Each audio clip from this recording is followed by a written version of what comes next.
Hi there, this is my mate Darth Vader. It's actually an old version of Momentum Search and Selections logo with Darth Vader's head. This is obviously our newer logo, and the actual image came from one of my very first blogs. So I did a blog almost 8 years ago, and it was a very tongue-in-cheek blog about the value of recruitment agencies, and the title of the blog was Recruitment Agencies, the Evil Empire. So, as people know, I'm very passionate about the recruitment industry and the value that we bring. So this is a nice segue into the subject of today's video. The topic is trust and how candidates and agencies can work better together. So I've been doing this now for 21 years. I've worked in lots of boom markets, also lots of downtown markets. I've learned a hell of a lot along the way, and I'm still learning every single day about business, people, drivers, culture, many things. The one thing which has not changed, and this is the single most important thing between a candidate and a recruitment agent, is trust. So let me elaborate on this for you in a bit more detail. So in terms of your career drivers, it's absolutely imperative that we have a conversation with you in granular detail to understand your career drivers. That's a multifaceted conversation, and it takes a bit of time. Without that, it's going to be more difficult for us to find you the right role in the right organisation. The same thing goes with regards to salaries and daily rates. It's really important that we understand what you are currently on, what your expectations are, align that to the client's budget, whether that's feasible or not. There's lots of forward, to's and fro's with regards to that conversation to make sure that we get the right outcome for you and the right person for the client. And ultimately, if we do our jobs well, we make a placement, you get what you want, the client gets what they want, and we get paid, and hopefully more work too. Now, without that transparent conversation, it really does not work. Trust is really important, and being transparent with each other is really important. That also moves on to, where are you interviewing at this moment in time? I don't really understand why candidates are cagey to give that information, and it seems to be happening quite a lot this moment in time. Maybe it's a bit of a hangover from the pandemic, and now we're in a semi-boom market. But the information that I ask for is really important. Let me give you an example. So if I know that you have an interview with company X, and it's a competitor of my client, I'll be able to go to my client with tangible evidence. So I'll be able to say to Mr. or Mrs. Client, this candidate has an interview with company X, it's one of your competitors, it's on this day at this time. I really suggest that you organise your interview process, and if it's a 2-round interview process, make that agile, make that quick, but make them understand that the time of the essence, and they need to make the offer to the right candidate very quickly. So if they can do that, you're actually helping me help you get to the right outcome. If you're cagey and you don't offer any information, I can't give my client evidence. The same thing goes to with regards to you're going to get an offer from. I had a conversation with a candidate a few weeks ago, which ended up to be quite a robust conversation. He had another opportunity with an organisation.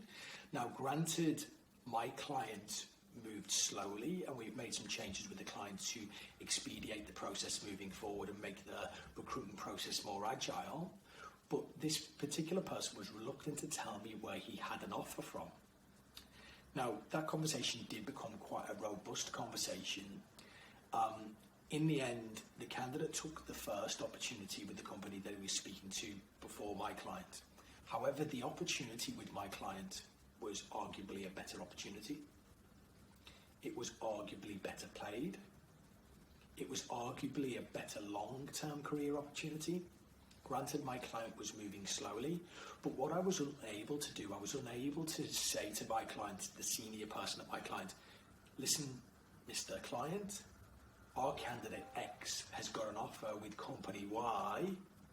They're one of your competitors. We really need to move this quickly. And then in the end, it was a matter of a day apart between this candidate accepting the offer with the organisation, which is a good job, don't get me wrong, and it's his prerogative to take that opportunity.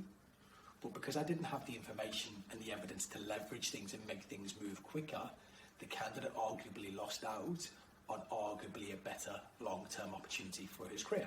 That's all part of the learning curve, but I do think if that transparency would have been there, we might have got a different outcome. Final point is counter offers. Now, I don't really believe in the value of counter offers. Candidates trying to generate one, companies actually giving one. The statistics are well proven that most candidates leave any counter offer which they've accepted within 6 or 12 months of the counter offer anyway. So I'd ask you as a candidate to think about the following things. If there are things that you're unhappy with your current company, list those elements. Then ask yourself the question, if I was able to remove all those elements or solve all of those problems, would I leave this organisation? If the answer to that question is no, I would not leave, save yourself the time, the effort, the interview times, all of the effort for you, multiple organisations, potentially multiple agencies, of generating an offer to eventually get a counter offer and eventually to stay where you are. And just have the conversation. Have the conversation, say, listen, I've been in your organisation for X amount of time now. I'm thinking about going out to the market. These are some of the things that I'd like to see changed within my current role within the organisation, salary, etc., in order for me to be able to stay, and then I won't go to market. And then your company has a choice, and it saves you lots of time.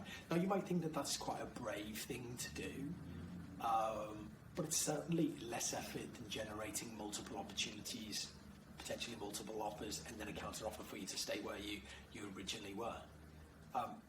That's my humble opinion. So I think in summary, it's all about trust. I only work well with candidates that partner with me. If I'm held at arm's length, if I'm not given the right information, if I don't feel that the candidate's working with me, it's really very difficult for me to drive an outcome for that particular candidate. So have a think about that. Think about how you can work on your relationship with the recruitment agents that you're working with. We certainly need to look at that ourselves. I'm always trying to think about where I can improve, and I hope this helps. Thanks so much for your time.